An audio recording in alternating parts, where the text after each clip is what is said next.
Welcome back, Idiot Squared viewers. This week we have a very interesting topic. We will be discussing human beliefs and the human belief system. We will be discussing the momentum effect on human reasoning. We will be discussing the initial impression and control over understanding, influence of censorship on perception, maintaining multiple hypotheses, faith in the system, ingrained faith in the system, lifelong gel man amnesia. What the hell is that? Bayesian approach to belief update, the difficulty in changing strongly held beliefs, incremental updates, and a whole bunch of other stuff. So stay with us as we dive deep and do an idiot's exploration into beliefs. Polska, how are you today? Good, bro. What's the momentum effect? Is that sort of when a belief is shared by many and it grows and grows, and people who aren't part of that group get an understanding of that belief and suddenly have that belief now? What is it? I don't get it. Well, I think, yes, what you said is partially correct. So we can use this as a pivot point. So we will be discussing, there was a very interesting tweet from a gentleman named Alexandros Marinos on Twitter, who referenced another very good tweet by someone by the name of, give me 1 second while I stall Donald Trump. and find all this stuff. It definitely wasn't Donald Trump. The gentleman's name was Dr. Tim Kelly on Twitter, at Dr. Timothy Kelly, which was fascinating, about beliefs and why there's problems and things and hard and a whole bunch of other stuff. But yes, the momentum effect is one of the things we'll get into. We will overlay the tweet and we will attach links to the tweet so others can follow. But essentially, the tweet was discussing whoever controls the initial impression that is created on a topic can control how the understanding of a topic evolves. And that evolution is kind of like the momentum. And you can have momentum down different directions. But that was the statement made by Alexandros Marinos. And he likened it to a kind of momentum effect on human reasoning. So what does that first part mean to you? What that means to me is and this is what we'll dive deeper into, but it kind of means that like that initial impression is probably the most impactful in forming a belief. And so when he references, whoever controls that initial impression can control how the understanding of a topic evolves. It's kind of like people tend to make their mind up about something pretty quickly, and then changing their mind after that becomes sort of incrementally more difficult, potentially even exponentially more difficult. Right? So it's kind of like that initial impression is the seed, and then from that seed, everything can grow. And so if the seed is, sort of insidious or wrong or designed to misinform or something like that, then that can lead to many misunderstandings, but it can control it can control the understanding of the topic as it evolves, like it says in there. Like, so if you I think a good example is the January 6th story. The protests on January 6th? Like that story is still blowing up like crazy. There's still people going to jail over that. There's still investigations going on. They're still trying to take down Trump for that. But the initial story was that it was Trump that incited that protest, basically got people to, become violent and take that. Where was it that they trashed? What part? It was like a parliament building or something? Or no, parliament buildings are like in Canada and Australia, I think. Do you remember what? Didn't they go to the White House? No, it wasn't at the White House. It was somewhere else, but it was a government building, and that was sort of like the first pieces of information that we got is that, oh, this is Trump's fault, and immediately everyone just believed, oh, it must have been Trump because the media said so. So that's like an example of when, I guess, first to market, so to speak. What was it? Prior? What did it say in that tweet? What was that first line again? Whoever controls the initial impression. Yeah, so that's like the initial impression, right? Is that, Yeah. oh, it was Trump's fault, and then everyone just believes that, and then what follows, we find out, there were CIA operatives in there, and it wasn't Trump, and it was, a whole bunch of shit, but nobody cared to even take a moment to really analyze it or investigate or listen to everything that followed. That's why it's like it's so crazy that like being the first online, the first impression it's true. First impressions always control the narrative, and I think it's absolute bullshit. I hate that because like you can say anything about anybody, you know what I mean? And then it comes down to the person having to defend themselves against this sort of allegation, which is usually could be bullshit, could not be, but regardless, it's like an unfair game in a sense. Like people don't have the patience or the time to look at anything. It's just whatever they see first, that's what it is, and on to the next thing. Yeah, absolutely. So we've been doing some like Wolfram physics exploration and looking at multi-way graphs and hypergraphs, the evolution of those things. And so I think you can sort of make an analogy between the two, which is that initial impression is like starting from a certain rule set, and then continuous applications of that rule is how that will evolve as a hypergraph, right? And so that initial impression is like planting that initial rule, and based on what that initial rule is, will sort of define how that the graph evolves, right? Which you can think of as like the belief system or the belief about a topic. And so why that initial impression is so important is because, again, like with the rule or with the seed, it's like planting that initial seed. And if it already matches prior beliefs that they've had, then it's easy for them to adopt that and confirm with it. So, you can frame things in certain ways that will play to people if you know that certain amounts of people have prior beliefs or prior biases towards certain things. And you're right, it can be very insidious. And it is tough. And it's tough because of what's contained in these tweets with this Bayesian view of beliefs. Now, I don't think it's completely correct, but I think it's a very interesting lens to look through to develop a better understanding. So I'll just quickly go through and read a little bit of this tweet by Alexandros so that we can have like a bit of a framing so that then we can dive a little bit deeper. So again, he starts with this, he says, the quoted thread offers an extremely important model for why the censorship industrial complex is so powerful. Whoever controls the initial impression that is created on a topic can control how the understanding of a topic evolves. It's a kind of momentum effect on human reasoning. Even if, e.g., discussion of a lab leak is now okay, many people, especially elite journalists, formed their understanding of the situation during a year of intense censorship.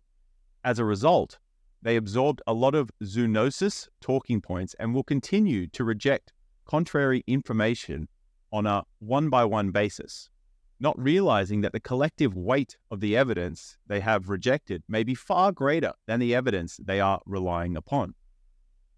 As an antidote, I find it extremely important to maintain multiple hypotheses at all time and have them accrue evidence independently. This is like evolving, this is my little analogy, this is like evolving separate hypergraphs or separate multi-way systems.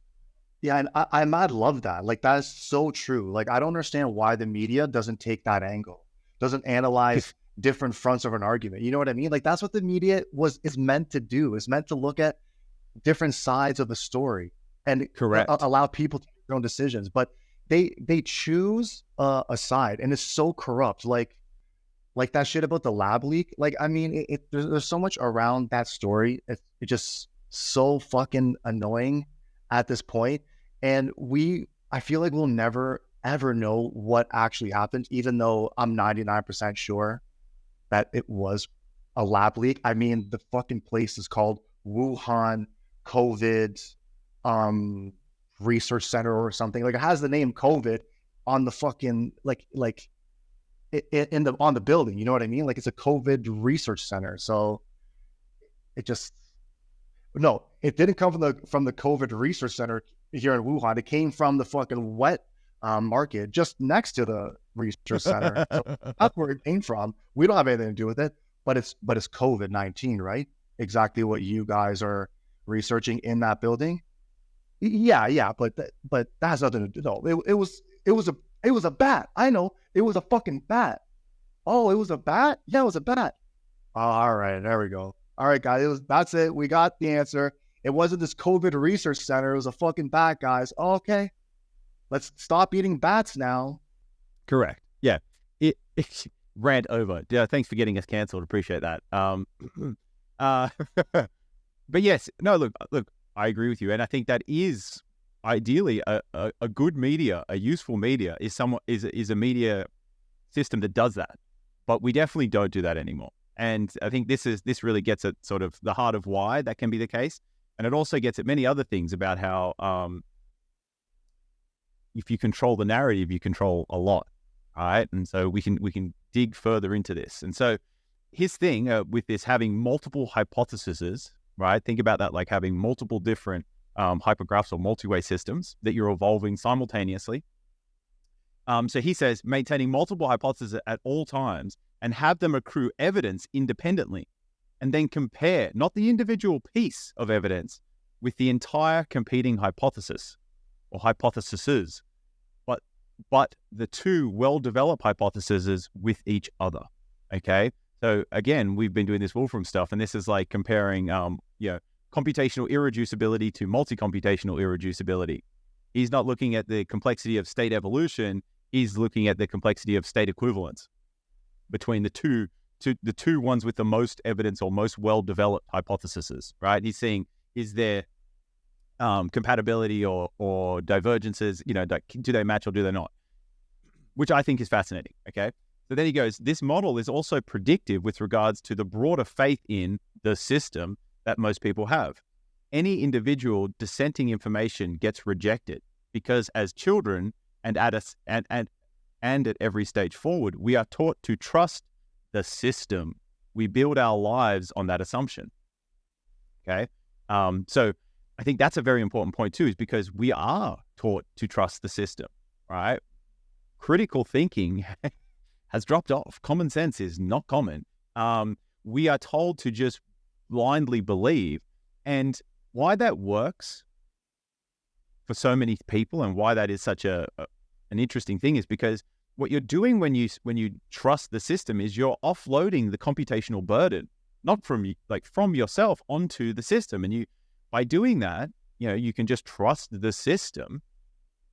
It means that you don't then have to perform that critical thinking. You don't have to perform all of those computations to try and figure out and reason about these things, right? Which can be very useful if the system is trustworthy, if the system has your best interest at heart. But if it does not, that is incredibly bad. That is incredibly dangerous, right? And the hard thing about all of this is we used to have all these critical thinking skills. We used to have to think independently and for ourselves because we weren't so interconnected and we didn't have access to all of this information. And then we started to do it and they sort of, started. So we trusted it because it worked, right? It was very efficient.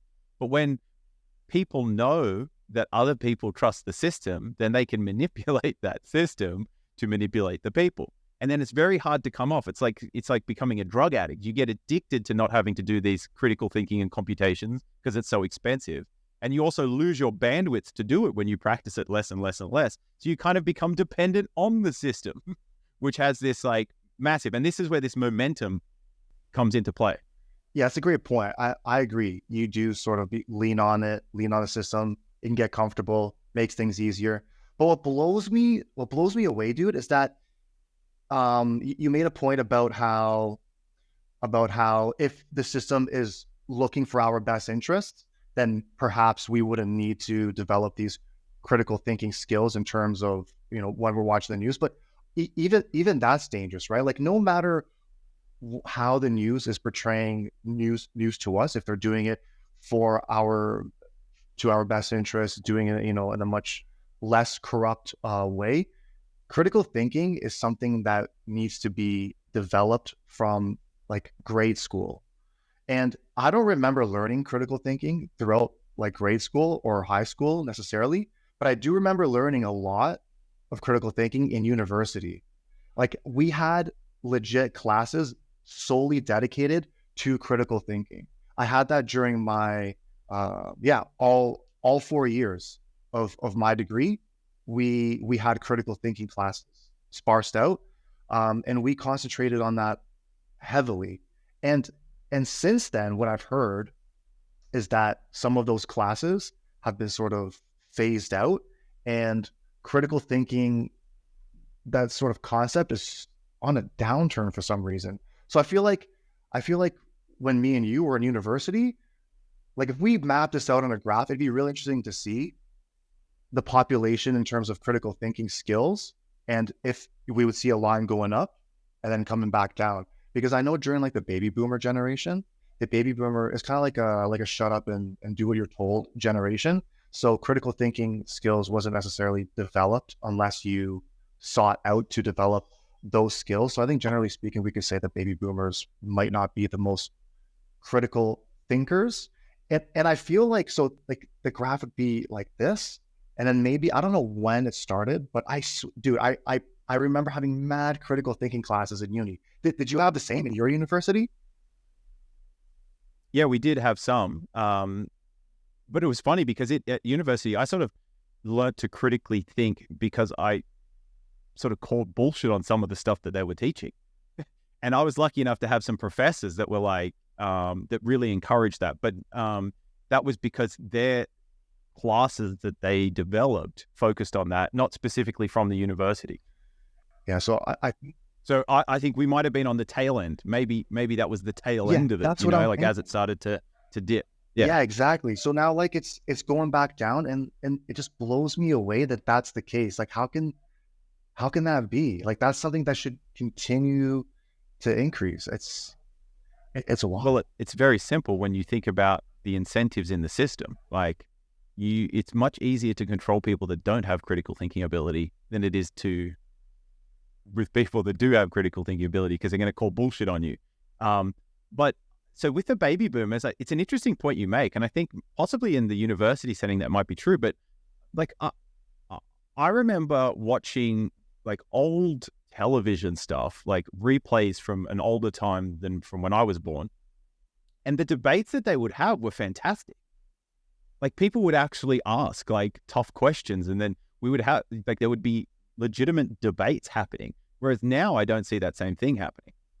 And so I think it has been a progressive decline. The other interesting point to think about with critical thinking is in society, there's another aspect of this, which is we've got so many safety nets in place that you kind of like we've sort of lost a part of the feedback mechanism that would also develop critical thinking, right? Because we've like essentially wrapped everything in bubble wrap.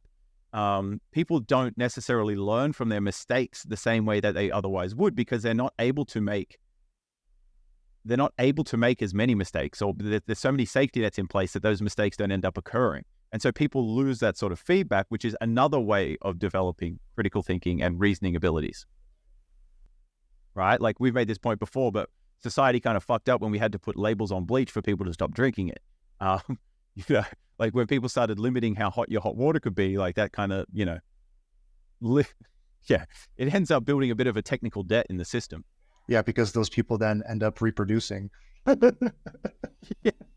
But they also don't get taken out, and et cetera, et cetera. So yes, many good points. I'll finish reading through this, and then we can pivot off many of these points. So you want to compare the competing hypotheses. This model is predictive to the broader faith in the system, that most people have. Any individual dissenting information gets rejected because as children and at every stage forward, we are taught to trust the system. We build our lives on that assumption. The likelihood some new information that challenges the goodness of the system, e.g. natural immunity, in this example, was knowingly ignored without evidence and costs thousands of lives, gets integrated is low when compared with the mountain of information that is all prior experience. So we conclude, there must have been some good reason for it, even when we see so many reasons to doubt the system in our daily occupation.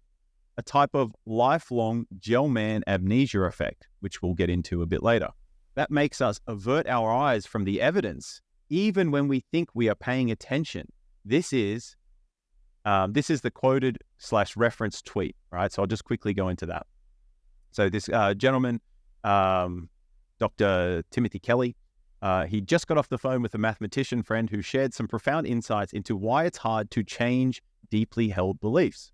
So in Bayesian statistics, beliefs are updated by multiplying two curves: the prior, which is your current belief, and the likelihood, new evidence.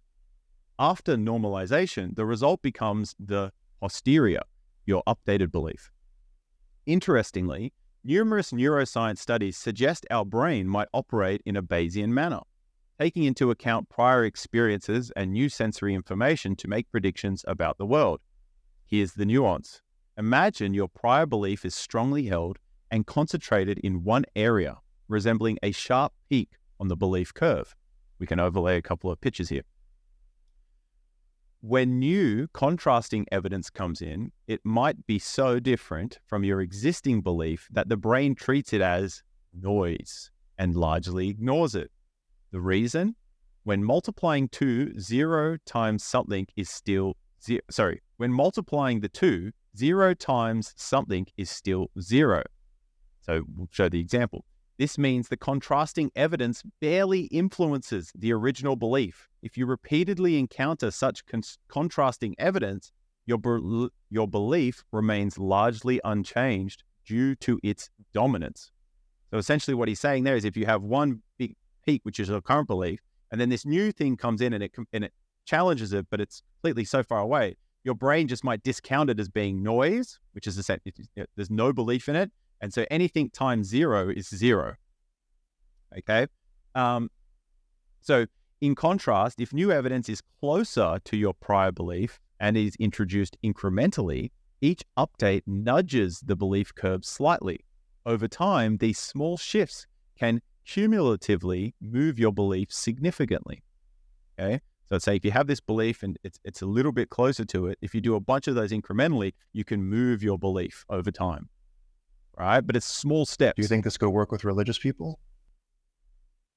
Absolutely. I think it can work with many people. It just depends how tightly held their beliefs are. And if you can find ways of communicating with them about ideas that are very close to their current beliefs, and then gradually over time, you sort of move it further and further away, or you introduce new ideas or new concepts that help them to shift. So it's like a reframing. If you can find a way to frame it to them in a way that agrees with their current belief, and then gradually move that framing to where you're trying to get to, or to a new belief system, then yes. But it's just, the key thing here is it takes time and energy, like lots of it.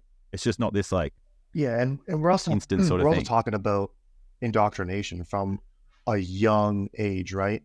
Like when you're born into a family that's really religious, for example, you're being indoctrinated with those religious beliefs your entire childhood. So just imagine how difficult it could be to sort of try and it's not even necessarily, I'm not saying we should be convincing religious people to not be religious, or maybe, adapt some more modern perspectives or some modern beliefs, because that's not really fair to do. But just in this conversation, just imagine like if we hypothesize about trying to do that, how difficult that could be to do, to try and sort of, give someone this new perspective that's contradictory to their indoctrination, their childhood indoctrination. Like that is like burned in there deep. You know what I mean? Yeah. So when you say contradictory to their current belief or to their worldview, I think yes, that's almost impossible. That's essentially what he's saying is because it's so contradictory, they're gonna assume it's noise, and it's not gonna have any effect on their updating, right? So the trick is how can you reframe their current perspective in a way that allows them to maintain a whole bunch of the beliefs that they have, but show it to them in a new light? Yeah. And that would sort of be like a translation language. And the way that I think you do that is by explaining coming up with explanations for the things that they believe. But those explanations, what would be the word I'm looking for here? Those explanations would illuminate a new perspective on it, right? So with religion, when people talk about God, they get caught up in the, like, there's this God and he's a guy in the sky and there's this heaven and all the rest of it. Whereas if you can communicate that, well, possibly what people were doing when they were talking about God back in the day was actually referencing this thing that we now call, you know, the Rulliad or an infinity groupoid, which is all that's possible in this given space with this given rules, with these given rule systems, right? With this formal system. And then finding ways to then translate that to them could sort of free them from their sort of narrow perspective on it and provide a much broader, deeper, richer understanding. And also, really important thing about religions is what you just hit on is they are just a set of shared beliefs.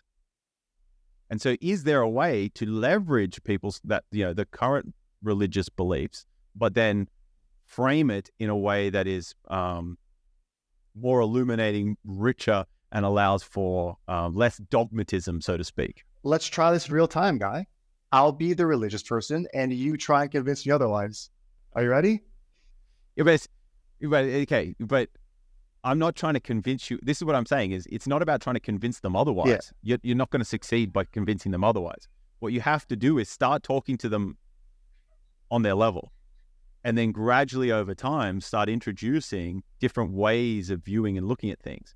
But I think there's two key things that come into play here, right? One is somebody probably needs to want to update their belief system in order to update it. And if they don't want to, if they're fixed in that, they've made their mind up, then you have almost no chance. Yeah. Unless something like their life or their income or some other sort of, you know, thing depends on them changing their belief system. Yeah, and it's also unethical to try and convince people to change their beliefs and change their perspectives, right? So it's not something that anyone should be necessarily attempting to do. Like, we do this all the time. Yeah, maybe like on like a big stage level, but individually. Like if I'm, you know, like if you are really religious, for example, and I'm Tyler, your Rubes, like you know that God didn't create all this in 6 days and rest on the seventh day, right? Like that's not how it went down. You're like, no, bro, that is how it went down. Your problem is that you don't have faith and you don't believe, right? So like we can keep going back and forth. So it's not really fair for me to try and sort of convince you. But if we want to talk about it on a podcast and just talk about different perspectives and different beliefs, and the audience can take it however they want to, I think that's okay. That's not unethical. But if I'm trying to convince you specifically to change your beliefs because I personally think that you're wrong, I think that's a little bit unethical. Like we can have a debate. I don't think it's unethical. I just think that it's stupid. Like I'm just like, you know, why do you care? Yeah. You know what I mean? Like, why do you care what I believe? That's the main thing. Like, and that's literally how I sort of live my life. Like, if I meet people and they have like very different beliefs, I actually genuinely get curious because I want to understand like how and why that is the case. And you know, I get interested in trying to understand their worldview. I don't care to change it. Right? I really don't. Because like, you know, why go for all that effort? Why, like, what does it even mean to me? Like, I don't care. Like, you have whatever beliefs you want. I think that you know, like that to me is the case. Like, I just go, yeah, I don't think it's unethical to change people's beliefs. I think it's one of the greatest things that we can do is to assist in someone seeing something differently or perceiving reality differently because of a change in a belief. But like, yeah, largely I just don't care. I like the diversity. And I think that if everyone had the same beliefs, it would be fucking weird as and kind of toxic and stagnation and horrible. Yeah, I agree. Very homogenous. Yeah, I agree. Whereas I like the non-homogenous. Yeah, I like it. Anyway, this last bit of this tweet gets into it, right? So he says, so that the small shifts can cumulatively move your belief significantly. So there's little changes over time can move your belief significantly, right? And this is, there's a whole bunch of behavioral science and psychology about all this stuff. So in contrast, this has implications for societal mind viruses, memes, or entrenched misconceptions. Directly confronting them with drastically different truths might lead to those truths being continuously ignored. A more effective strategy might be to introduce corrective evidence in smaller, more digestible increments. So thinking about this further, it's essential to remember that beliefs aren't held in isolation.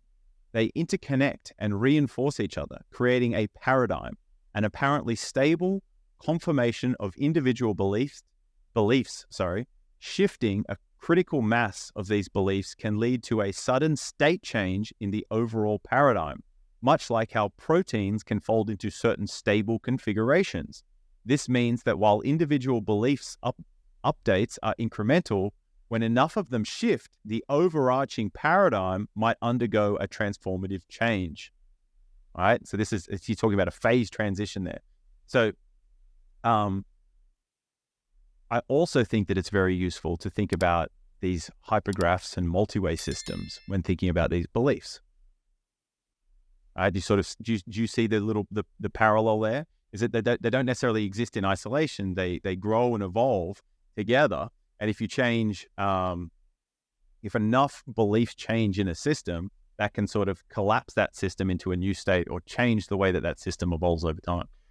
Yeah, absolutely. Sort of what I think is happening right now. I think many people, we've talked about this before. I think more and more people are getting on board with the idea that the media is full of shit, politicians are full of shit, and people are sort of, becoming non-believers, I guess I could say, and realizing that there is a lot more corruption than previously thought. So I think that that's already generally starting to happen. And I think more and more and more people are going on board with that. And that's become extremely evident. Look at what they've been trying to do to Trump. Like, they're going to make him the president again because they're trying to take him down. And the more times they attack him, they try and take him down, indict him, the bigger his following is getting. His numbers are staggering now. Like, they're going to make him win the presidency. So what are they going to do? Are they going to kill him? Like, is his life at risk now? Because they're trying so hard to control the narrative, and they're losing control slightly, right? Slightly. I don't think completely yet, but you can see there's evidence of it. So, like, what is going to happen to Trump? Are they going to assassinate him? Like, or is he going to win? They're going to let this happen. You know what I mean? Only time will tell. Yeah. But if they do they do assassinate him, they run the risk of turning him into a martyr, which is also very dangerous for them, right? Like, that's a dangerous thing. We see this through many movies and many stories about how, martyrdom can be very powerful in that regard. They could turn him into an icon that sort of completely fucks up their plans long term. So I don't know, it's a tough position. But yeah, I agree with you. They are sort of creating that. One thing I want to point out with what you just said is that we have these cycles that exist across all systems, right? Where we have this sort of decentralizing, then centralizing, then decentralizing, then centralizing. And we can sort of make an analogy between this trusting and untrusting. Centralizing, decentralizing, trusting, untrusting. So we have been at the phase of the cycle has been that we sort of were more and more trusting towards centralized media and outlets and science and all of these things, and we developed so much trust in it that then it sort of got corrupted from the inside because they knew people are really trusting this, and so then it sort of got hijacked, right? And then started doing progressively more and more sort of sketchy shit, untrustworthy kind of stuff, not believable, that kind of thing. And now people are like, we trusted the science. It didn't go where we wanted to go. We didn't get the outcomes that we wanted to get. Like, we can see that this didn't fucking work. And now people becoming more and more untrusting. So this is in the trusting phase, you lose critical thinking skills. And in the untrusting phase, you start to develop them and gain them back. But see how these are cycles? Like, these cycles just continuously repeat. It's like heating and cooling. Yeah, absolutely. Absolutely. Earlier in that tweet, there was a portion where it mentioned where when the system sort of is attempted to control the narrative, and then when new evidence is brought forth, people, not just the media, but people will likely ignore the new evidence because they've already have this preconceived notion of what they think is the truth. and they'll sort of push aside that new evidence. And the media they try and do a really good job of that, where, and I think the example that, what's his name? Alexandros. Yeah, used was with the herd, and Immunity. yeah. Right. So, the media actually started. Or natural immunity. I think it was natural immunity he referenced. Right. But anyways, like scientists, doctors came forth, talking about some of the research they've done, or have read the research and tried to explain to people like what they think is going on, and they got canceled. People lost jobs, right? Even like low-level people who didn't want to get vaccinated lost jobs. Like, that's how crazy it got. So what happens to those people now? Like, as new evidence comes out and as a narrative, it naturally had to change because too much evidence started coming out and the media they kind of lost control. Like, what happens to those cancellations and those people who lost their jobs now? You know what I mean? That's why it's so dangerous. That's why it's so fucking dangerous only looking at one thing or trying to control the narrative, because you really destroy a lot of people's lives. There's a lot of there's like a lot of pain through doing that. And I get it, it's because they're trying to control the narrative, because they're trying to control, the system wants to continue gaining control. And I get that, but man, is it ever destructive? Because those people will likely not get uncanceled, or, if they end up having, their own YouTube channel, or they make it big on Twitter or something else, they can do it other ways, sort of like Jordan Peterson has done, because Jordan Peterson has like this escape velocity now. Like Canada, the board of psychology or psychiatrists or something, they tried basically taking away his license, his ability to practice.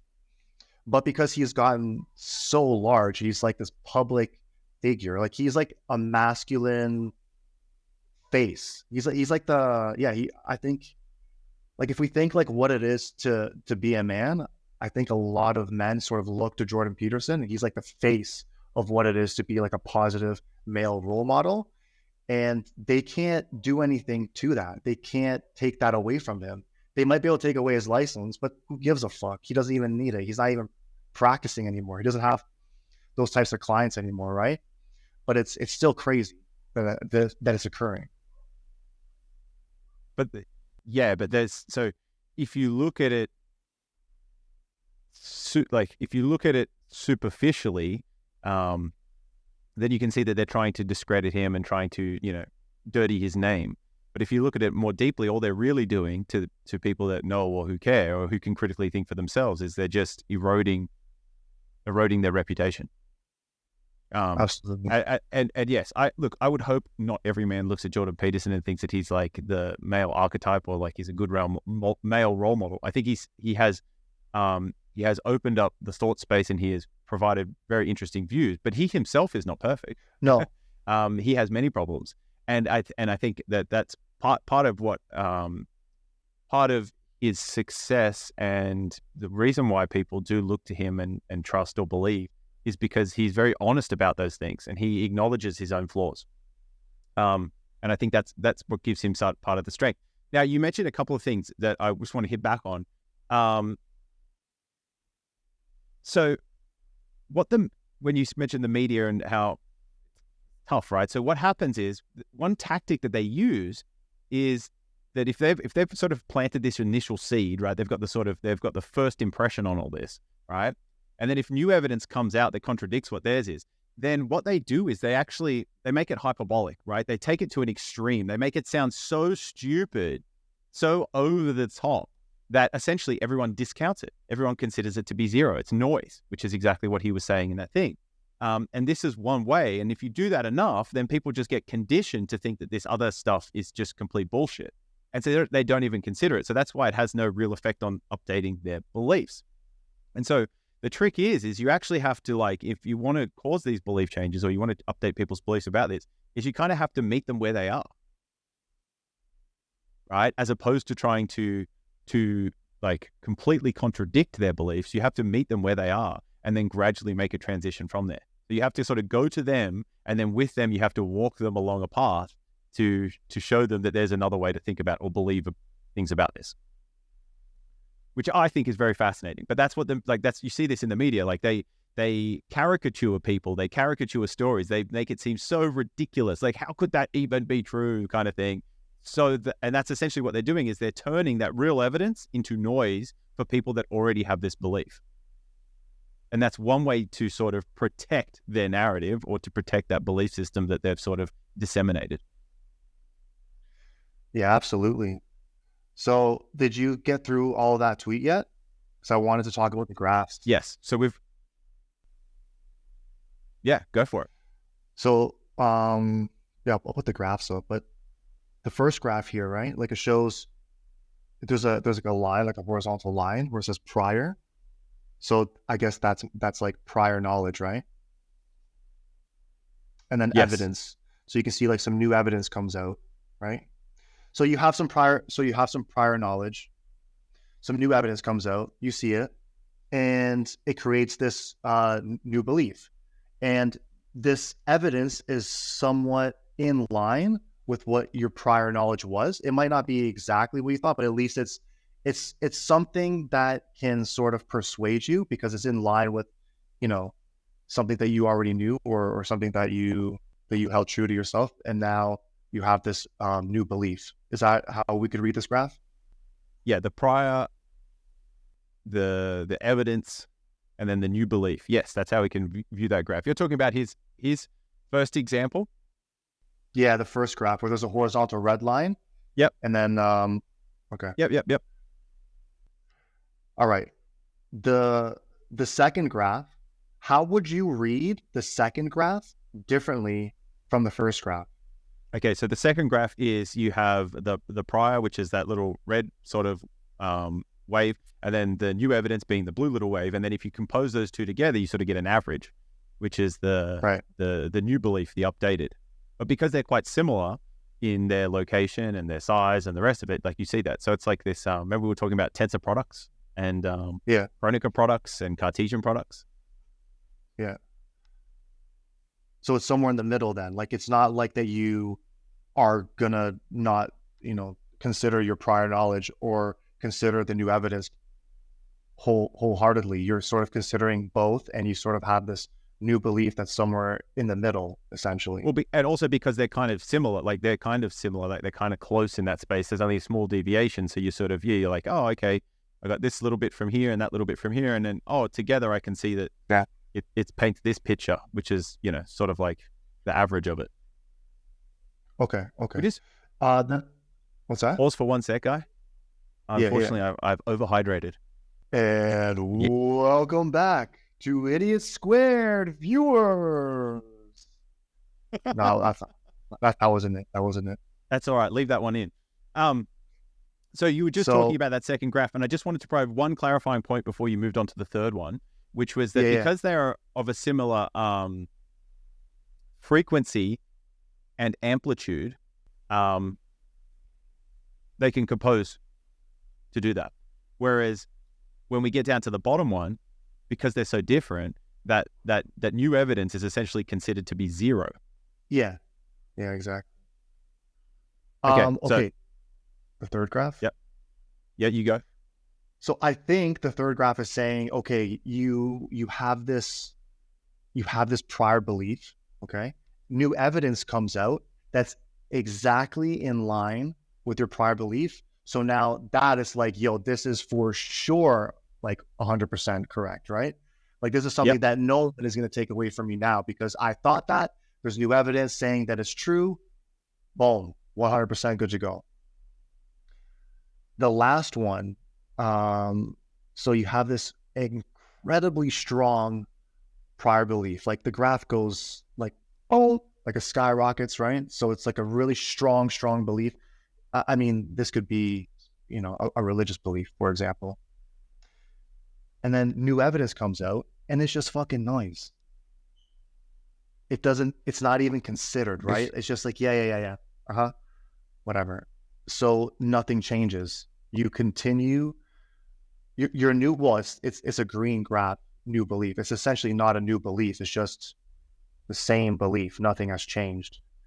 You exponentially discount the new information because it is so different from your current belief. Okay, cool. I mean, yeah. Can you think of any other examples? Are there any other types of graphs, or do you think these four represent us all pretty accurately? No, I think it's a decent way to communicate the idea and the message in the tweet. Yeah. But yes, there's many different ways to represent that. Because I like to believe that I might have a strong prior belief, but if new evidence comes out, I'm very likely to consider the new evidence, and then, it now becomes part of my belief, my new knowledge. I mean, that was just like grained into us during university. Naturally, that happens when you're analyzing articles, when you're having debates, when you're having arguments, when you're, any sorts of discussions about any sort of topic. You're learning, and then part of reading a paper or part of doing a report, you have to look at the what's it called, the limitations of a study, for example. What did they do wrong? What was was the statistical model that they used accurate? Are they reading the numbers accurately? Is this presented in a way that, is accurate? Like, how did they do all these things? What's the population?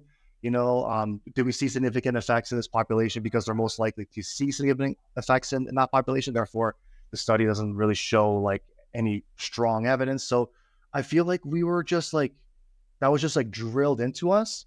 And now that's given me the ability to sort of accept a lot of the new information. And I know you are the same. So what would that graph look like if we should draw out? Well, our firstly, I think what's different about that is, like, the funny thing is we have a belief that we are not guaranteed to be right about any of our beliefs, except for that belief. Yeah.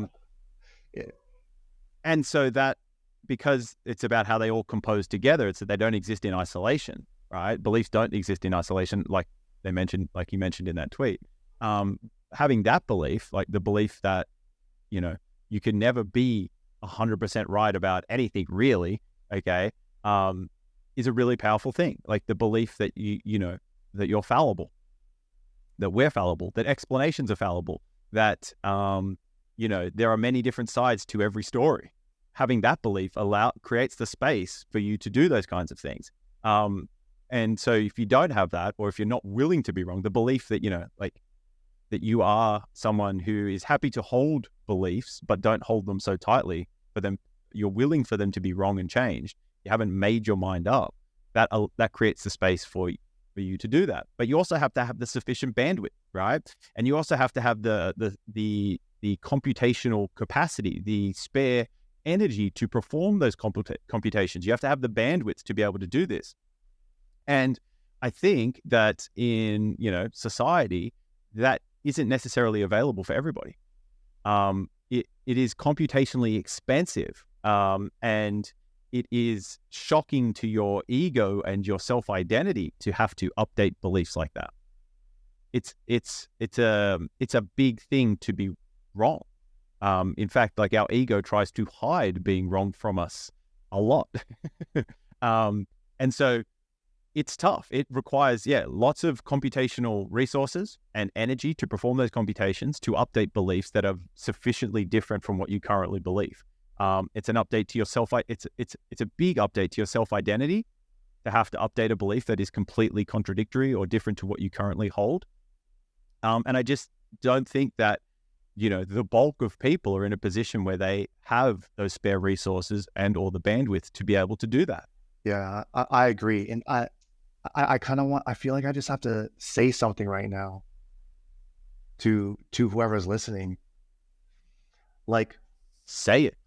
I just imagined, there's many households where they'll just have the news on the TV at all times. You know what I mean? So if you're like one of those people, like if you're like those people like that you were mentioning in your explanation, those, right? And it may or may not become a new belief. And I'm just thinking of these households that just have the news on all the time. What would happen if they just turned it off? Like, what would happen to their quality of life? What would happen to their beliefs? Would they then begin looking at other sources of information for themselves if they didn't have the news? Would they then see what's going on in the world like in a different way? Because if you take that away from them, their source of information, the news, then what would they do in order to sort of gain knowledge? Because I think that just shutting off the news for people would be such a huge benefit. And it would be so much just more healthy for them mentally. You know what I mean? Like, you know which households I'm talking about? Like, I'm sure you've been to your friend's house before. The news is just on all fucking day. It's crazy. One thing I think we could possibly say with a good degree of certainty is that their quality of life would probably improve. Whether or not, like you mentioned, where would they go for knowledge? I know you didn't mean to make the association, but you indirectly did. You associated that news is a way of getting knowledge. Well, for them, yeah. Which I laugh at because, but it isn't. Yeah. But it is. I know what you mean. Look, honestly, it's so dependent on their initial beliefs, right? Like, I think that honestly, what having the news on and having TV on all the time is kind of doing is it's that long form behavior change, right? Like, you're just continuously getting either noise or things that reconfirm your current beliefs. And so you're just hard coding like the beliefs you already have, and exponentially discounting new information that contradicts that. So initially, if they turned it off, I think quality of life would improve just because you're not getting bombarded with all the fucking bullshit and drama and crap that goes on the news, right? But whether or not they would seek other sources of knowledge or information, I don't know. If they were curious people that wanted to learn, then yeah. If you're somebody that already has very strongly held beliefs, then you're probably only going to seek out information that confirms those beliefs further. You're not going to seek out contradictory stuff. I think that has to be a belief in and of itself. Like, for you and I think that's one of the reasons that we are the way we are is because, like, when I hear something, see something, or something confirms a bias I have, I instantly want to try and find the contradictory information, right? And the only reason I want to do that is because I know I've been wrong in the past, like massively wrong about so many things. I've had beliefs that were shitty, right? And so I know the power of, like, being willing to change a belief so that it can change the quality of your life and the outcomes in your life. But the reason I do that, the reason if I instantly want to believe something as being true, like this tweet, I'll go and find the contradictory information. Okay. And then the reason I do that is because that kind of gives me a bounds, right? Like the upper and lower limits. And then I can kind of explore that space, right? And provided I'm not like dogmatic about one belief, right? And if I can hold those two beliefs in my head simultaneously, then it creates this space where I can explore the interstitials of it, right? The in-betweens. And I think that gives one a much deeper understanding of things, because essentially those two different beliefs are kind of like two different perspectives on a thing, but that thing is very high dimensional. There was another tweet that you sent to me. I don't know if it was a continuation or a follow-up. It was the follow-up. So the gentleman replied to it. Oh, someone else did. No, he did, the doctor. So Alexandros retweeted a tweet from the doctor. We've been through Alexandros's tweet. We've been through the tweet that was referenced in Alexandros's tweet by Timothy Kelly. And then Timothy Kelly wrote a response to Alexandros's retweet of his tweet. So we mentioned... so I can go through the response if you want. Yeah, sure. And I think, and then we could talk about the gel man amnesia effect. Yes, I have a good exploration on all those. Okay, so Dr. Timothy Kelly replied saying, your initial response to my post unveils the nuanced dynamics of how beliefs solidify and how it is not just the media at play. Individuals armed with a particular belief can mutually reinforce it within their circles, creating a feedback loop of affirmation. Now, I just want to hit 2 points, right? Because it just I just got prompted with some thoughts. When he says solidifies, right? What he's really saying is it crystallizes. It forms a lattice. And this is why it's hard to change, because it becomes this fixed thing. It creates this fixed structure that then influences how you perceive and experience the universe, the world, life, right? And that's why it's hard to change, because it becomes fixed. It becomes solidified. It becomes crystallized. It becomes this fixed lattice, right? And I think that's a very important thing. And so I think one key thing that you mentioned, like why are we a little bit different in that regard, is because, well, we don't really have these super fixed things, except for that belief that we are fallible and that we can be wrong and that we're idiots and there's always more to know. And that we'll never have the complete picture, right? Those things are very powerful beliefs in that regard. So they're like our little fixed ones. And then that allows us to have all these other beliefs, but not hold them, or not to have them solidify completely or completely crystallize. We're still open to being able to have them changed, right? That's just a key point. Okay, so he goes, to visualize this interplay, consider the attached inverted graph. Do you have that? Yeah, it's basically the same as the third graph, but just inverted. Okay, cool. So we've got that. Now we'll go through it. So to visualize the interplay, consider the attached inverted graph. Within it, imagine a marble representing a particular belief or idea sampled from a distribution of possible beliefs. Take, for instance, the early days of lockdowns. With people largely confined to their homes, many were exposed to a limited set of voices, often echoing similar sentiments, both from media and peers. As these similar inputs accumulated, the belief well deepened, right? So the marble sort of like going into a black hole, right? Like it's just pulling that curve further and you further can see down. the green line. Notably, sorry, just one quick note. Yes, is that the difference between this graph and the third graph from before is that, like what you just said, the belief deepens, right? So you can see in this graph that it's almost as if the blue and the red line, the prior and the evidence, sort of makes the new belief grow, like cements it more in your mind. correct. That, more so than before. So that's like that's like the difference between this graph and that third graph. Because in the third graph, you see that it doesn't actually increase the belief. It just, I guess it solidifies it, but it doesn't grow in a sense. It doesn't have as much of an impact. So people were largely confined to their homes. Many were exposed to a limited set of voices, often echoing similar sentiments, both from media and peers. As these similar inputs accumulated, so they're similar, that's the key point, the belief well deepened. Notably, repeated similar ideas not only reinforced, but steepened the well. This makes future influences, especially those that deviate from the established narrative, increasingly negligible. Right? So they have less and less of an effect. In this manner, beliefs become firmly stuck, much like the marble, and resistant to change. However, while the marble analogy provides insight, it is important to note its limitations. A marble suggests a fixed point, whereas our beliefs are often more fluid, part of a distribution. Yet as the belief well narrows and steepens due to repeated reinforcement, so funny thing analogous between LLMs is reinforcement learning, right? We do the same thing. Repeated exposure is repeated reinforcement. It suggests a tendency, LLMs? large language models, AI. Oh, yeah, right.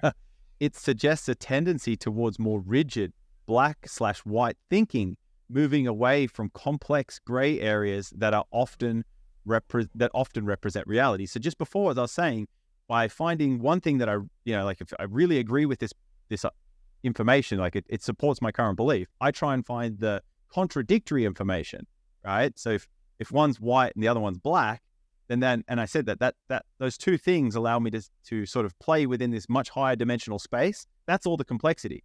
But what ends up happening on average with people is we end up having one extreme or the other, black or white.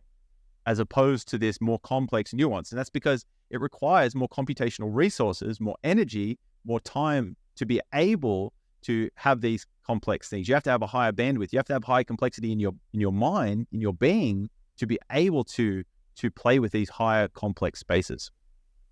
Okay? Confirmation bias does feel good though, dude. I gotta say, absolutely. I suffer from that frequently, I would say. We all do. The trick is, how can you understand that and leverage that, right, to become better? Anyway. So interestingly, beliefs can also interplay and reinforce each other. A seemingly innocuous belief A might reinforce belief B, and vice versa, creating a self-sustaining loop. Over time, these intertwined beliefs can become deeply entrenched, further narrowing our perspective. This dynamic is a hallmark of groupthink, and its effects are evident in real-world scenarios. Environmental concerns, rich in detail, often narrow down to just climate change, emphasizing CO2 as the only important factor. During the COVID crisis, amidst the myriad of considerations, the predominant focus was on daily case counts. Right? So this is, if we zoom out, we could see this high dimensional space, right? But then what ends up happening is we just, this group thing, we just narrow. We take all of that complexity and we try and take it into one thing. And that's like computational irreducibility, right? You can't tell anything from this one thing. You've got to look at the whole space of it. As pointed out in the response, those first setting the narrative wield significant power due to the underlying mathematics at play. Particularly in Bayesian reasoning, the initial framing sets the prior belief. This starting point deeply influences subsequent interpretations.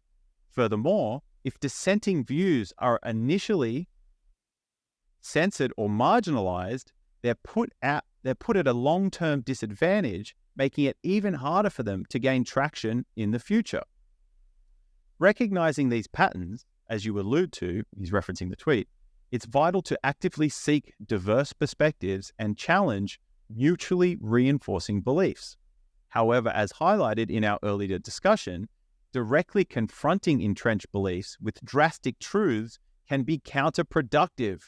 When beliefs are deeply anchored, such truth bombs might be treated as noise due to the steep walls of the belief well, effectively being ignored instead of reasoning with the intended audience.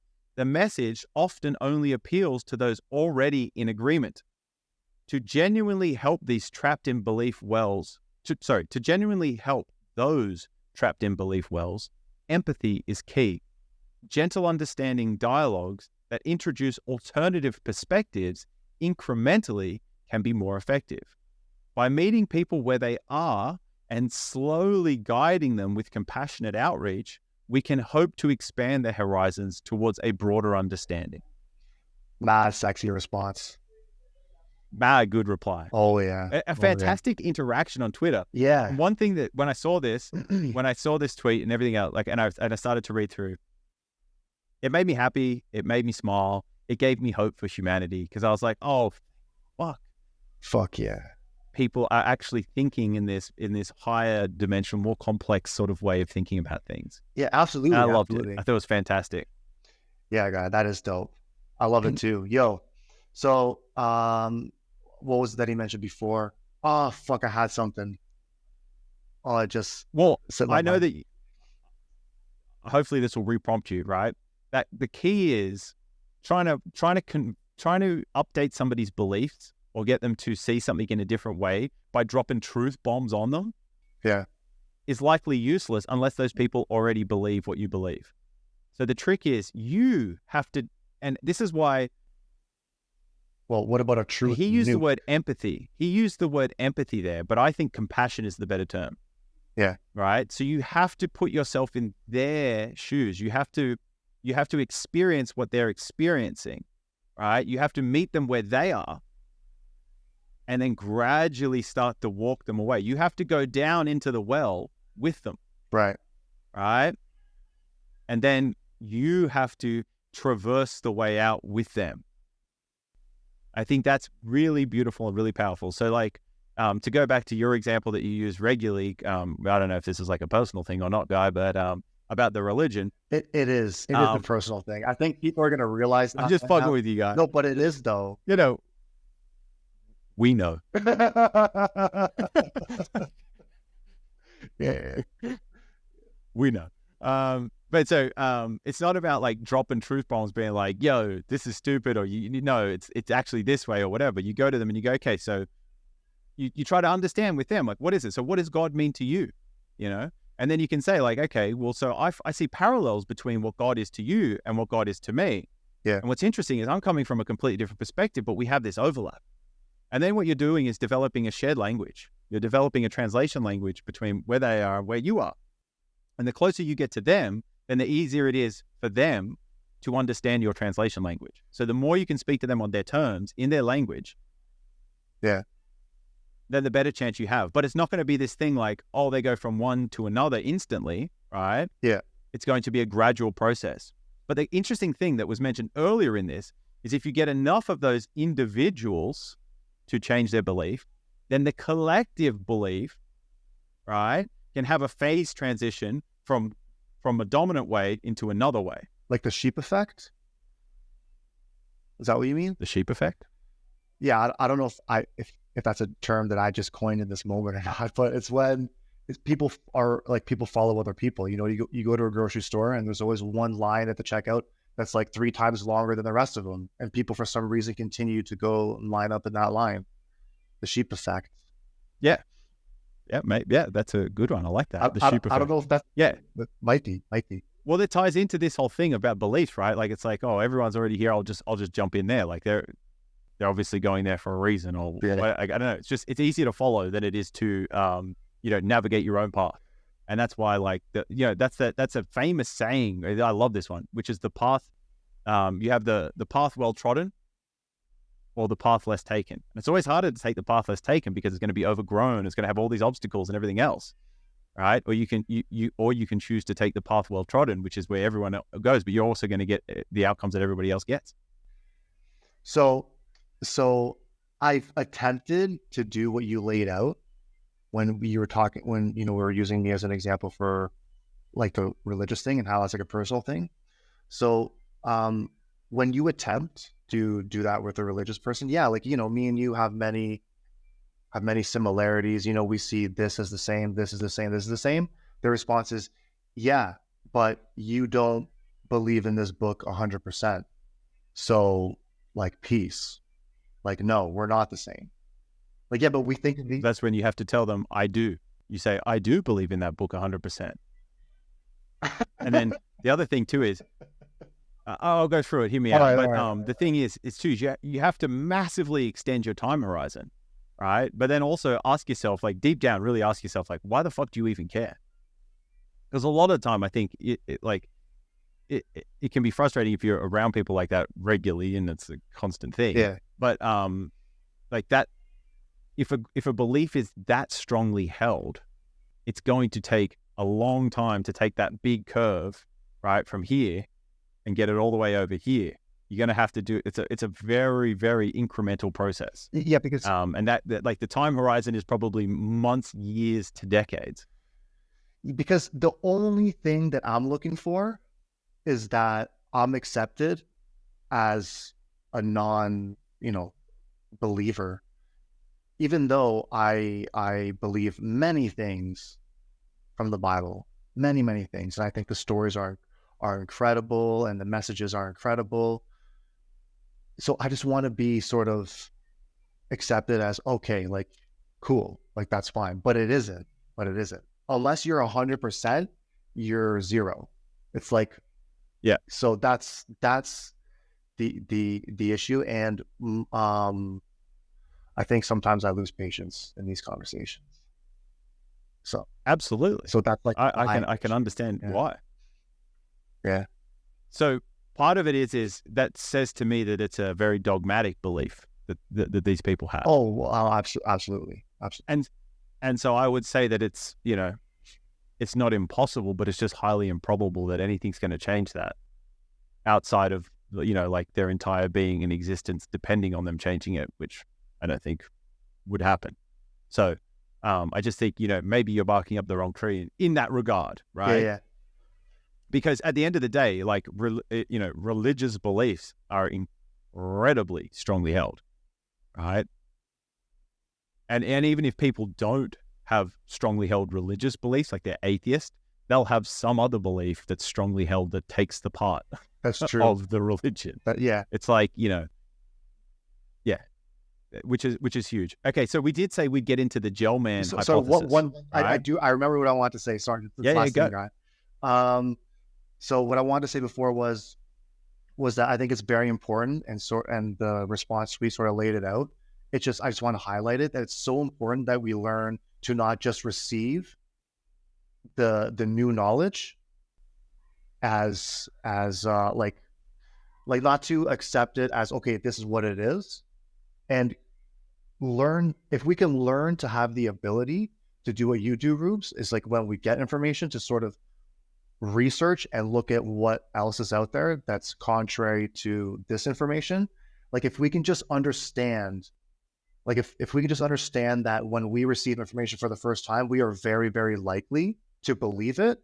And now that we know that, and we know that if we do that, it's going to be very hard to change our minds in the future, we can sort of evade from that happening if we can understand that that's how our brains work. Right. So if people listening can realize that, I think that is so powerful. Just know that when you hear something from the first time from the news, know that it's likely not the case. It's incorrect. Don't just accept it for what it is. So I completely agree with you, but you also have to understand how computationally intensive that is to do that. It's just so much easier. It's the path of least resistance to just be like, oh yeah, that guy's a PhD, or that person's on TV and they're a scientist. Instant credibility in my book, right? It's just efficient. And so I agree with you. It's a huge hack that you can use by doing that. But again, it takes time and energy to go and find that information out for yourself. Like if a scientist tells you something, they're on the news and they tell you something, right? And they use a bunch of jargon, and you go, I want to believe that, but I also want to try and contradict that so I can see this higher dimensional space. That means that you have to then go and try and learn a bunch of the jargon, right? The terms. You got to go do some research, try and find some other information. You got to try and find a paper. You got to sit down. You got to read that paper. You got to do all this other stuff. Whereas you could just essentially be spoon-fed by the media delivering you that little soundbite.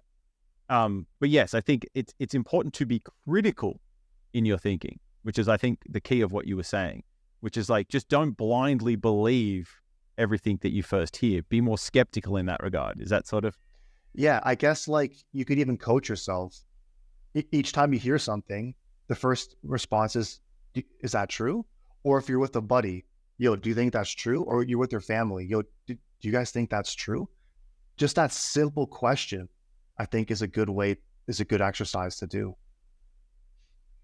Yeah, well, maybe one step further, instead of is that true, is what would need to be true for that to be true, or how could that be true, or how could that not be true? Yeah, I think that sort of gets at the critical thinking skills. But again, the reason why the reason why the problem is so pervasive is because it's just so computationally expensive to do that, right? But initially, but as you train yourself over time, the more you do this, the sort of easier it gets to a point, right? It never gets easy, but it does become like you're saying, a behavior. All right, guys. Now, one useful belief to hit off that is just like, understand that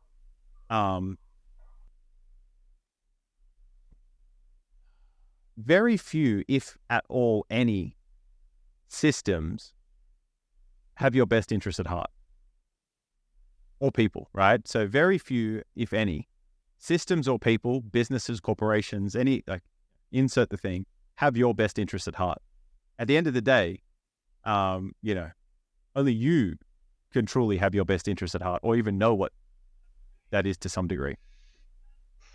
And so just be mindful that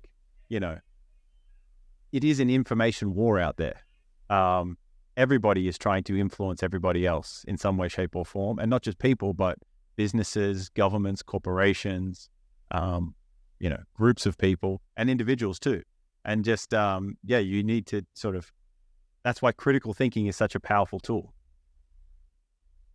So we did say we would talk about gel man amnesia, and so what is gel man amnesia? So understanding the term, the Gell-Mann amnesia effect is named after the physicist Murray Gell-Mann. It is not a formally recognized psychological effect, but it is a term coined by Michael Crichton, a science fiction author, to describe a particular phenomenon he introduced regarding media consumption and trust. The concept refers to the phenomenon where people may read or hear a media report on a topic they are well versed in and know the report to be inaccurate or misleading. However, they forget this inaccuracy when they read other reports on topics they are less familiar with, assuming those reports to be accurate. Right? So this is, we'll just quickly expand on that a little bit because it can be a little bit of a mind bender. So it's like if you're an expert in a field, you know a lot about a thing. So let's say, this is nutritional science, right? And, human biology. And then you and I know a lot about it, right? Or we think we do. Yeah? And then a report comes out on the news saying carbohydrates are an essential macronutrient for the human body. And we both go, that's not true. Carbohydrates are not essential. Yes, they can be used as a fuel source, but they are not essential. The two things that are essential, which are the backbone and the foundation for all of the biology that we are, is protein and fat. All the structures in our bodies are made of proteins and fats, right? Cells have cellular membranes, which are phospholipid bilayers. They're made out of fats. Your DNA, protein, synthesizes new proteins. How does it do that? Amino acids, right? Proteins and fats are essential. Carbohydrates cannot be. Okay, so we know that's bullshit. But then we hear on another news report some other scientific study that proves something about something else, and we're like, that's 100% true, even though we don't know about that domain, right? We sort of get this amnesia. We forget that even the scientists and scientific publications are fallible, right? That's that amnesia effect. I hope that made sense. Did that make sense? Yeah, it did make sense. And great example. But I think it just goes a little bit deeper because it referred to even from like the same journal. So let's take a nature journal. For example, right? Like me and you could read nature journal and we're reading something that has to do with our field. Oh, this is wrong. Oh, they didn't do this. And then we read an article from the exact same journal, just on a topic that we're not well versed in. And we're like, oh, this is dope. This is great. We don't critique it with the same power that we do with something from our own field. From Correct. The same journal. Yes. Yeah, absolutely. And I mispronounced. That's a fantastic point, but I mispronounced. This is actually called the Gell-Mann, right? It's because it's Murray Gell-Mann, and that's how it's pronounced. I said Gell-Man, which is terrible. No, I think I said Gell-Mann. Gell-Man at the beginning. I said it, and I got you saying Gell-Man, dude. Because no, I fucked up my beliefs, bro. What's that? I said you fucked up my beliefs, bro. 100%, guy. Yeah, no, that's me. Okay, so the concept read nonsense sometimes. Anyways, that's all good. So we'll go through the implications of the effect, right? So trust in the media, selective trust. People tend to have selective trust in media. They are critical of reports in their field of expertise, but trust the media's accuracy in other fields, right? Memory and recognition. Despite recognizing inaccuracies or misinformation in certain areas, individuals fail to generalize this recognition to other areas, displaying a form of amnesia, which is what we just went through. The influence on perception. This effect implies that media has a significant influence on people's perception and understanding of topics they are not experts in, potentially leading to a skewed or incorrect worldview. Examples and real-world manifestations, right? So some examples, experts and laymen. An expert in a field might find faults in a news article about their field, but will readily accept information presented in the same source about a different field. So that's your journal example. Daily consumption. On a daily basis, individuals might come across several pieces of misinformation, but still continue to consume news from the same sources without skepticism for different topics. So this is just literally like turning the news on. It's like, we should have learned a long time ago to turn them suckers off, and some of us have. So real world manifestations. Political bias. Different media outlets may portray political events in a biased manner. People may recognize the bias in areas they are familiar with, but fail to not recognize it in other areas. Scientific reporting. Scientific reporting in the media often contains errors or oversimplifications. Individuals familiar with the specific scientific field may recognize these, but others may accept the information as accurate. So countermeasures and antidotes. So developing critical thinking. Oh, wow. Gelman. So awareness of the effect. Being aware of the Gelman amnesia effect is a first step in countering it. Individuals should be cognizant that media reports can be inaccurate across different fields. Broadening expertise. Individuals can try to broaden their expertise or consult experts in various fields to verify the accuracy of media reports. Multiple sources. Consulting multiple sources and perspectives can help inform a more rounded and accurate view of events or topics. So this is, whenever you hear one thing, try and find something that contradicts it. And the reason you try and do that is because it creates this space where you can actually develop a deeper understanding of the thing. Because this is going to sound weird as fuck, but no thing is just one thing. All things are many things. Right? So whenever we go, oh, that's exactly what it is. No, that's one way of looking at it. You could also invert that and see it from a completely different perspective. No thing is just one thing. It's many different things. And I think it's super fucking important. The point that's made there about being aware of the Gelman amnesia effect is a first step in countering it. That's so true with so many things, right? The first step to countering having strongly held beliefs that aren't the greatest is to understand that no one belief is going to be like accurate about everything, except for maybe the belief that you're never going to be accurate about everything. So like first understanding that you are a person and you have beliefs, you need beliefs, but understanding how your beliefs can also be flawed, how they can be based off limited information, how they can be heavily biased, how they can be influenced by all of these other things. And so that you don't ever hold on to a belief so tightly that you can never let go, but you hold on to that belief loosely and be willing to let it go. Fuck yeah. All right, guy. I think that was a good final message. Fuck yeah. Thanks very much for everybody that stayed through to the end. If you have any questions or extra insights about this episode and what we discussed, feel free to comment below. If we call that a wrap? Yeah, I think that was good. All right. Thank you very much for tuning in. Have a lovely rest of your day, night, evening, or week.